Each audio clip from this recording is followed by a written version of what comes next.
गंगा किनारे बसे एक छोटे से गांव में सदियों पुराना एक मंदिर था। कहते थे कि यह मंदिर महाभारत काल से जुड़ा है। मंदिर में एक देवी की मूर्ति विराजमान थी, पर अजीब बात यह थी कि कोई भी रात में वहां रुकने की हिम्मत नहीं करता।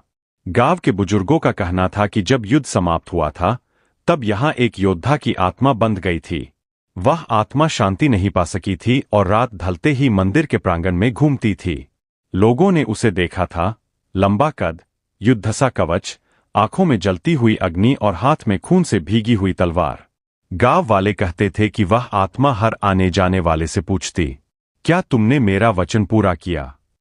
पर कोई नहीं जानता था कि वह किस वचन की बात कर रहा है। एक दिन गांव में आदित्य नाम का एक युवक आया। इतिहास का विद्यार्थी था। पौराणिक रहस्यों की खोज में गांव पहुंचा। गांव वालों ने उसे चेताया कि रात में मंदिर मत जाना, पर जिज्ञासा के कारण आदित्य ने ठान लिया कि वह सच्चाई देखेगा।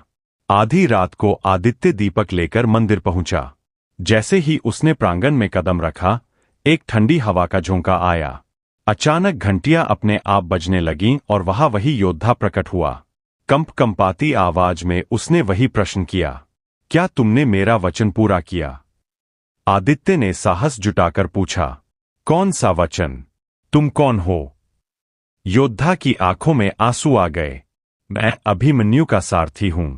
कुरुक्षेत्र में वचन दिया था कि उसकी पत्नी उत्तरा और उसके होने वाले पुत्र की रक्षा करूंगा, परंतु युद्ध में मैं मारा गया। वचन अधूरा रह गया।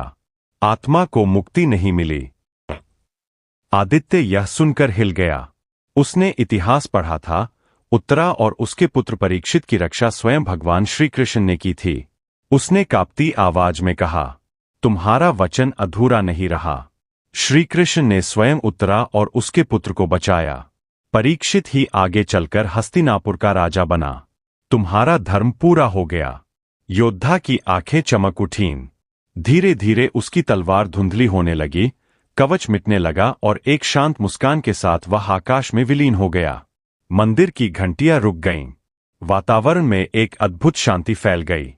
लेकिन ट्विस्ट यही था, जब आदित्य ने लौटकर गांव वालों को यह कथा सुनाई, तो एक बूढ़े पुजारी ने गंभीर स्वर में कहा, बेटा, तुमने जिस आत्मा को देखा, वह वास्तव में अभिमन्यु का सारथी नहीं था।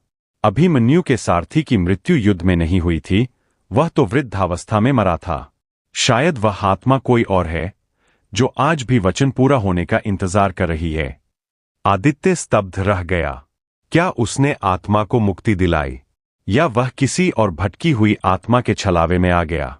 मंदिर आज भी खड़ा है और रात में वहां से अब भी धीमी आवाज आती है, क्या तुमने मेरा वचन पूरा किया?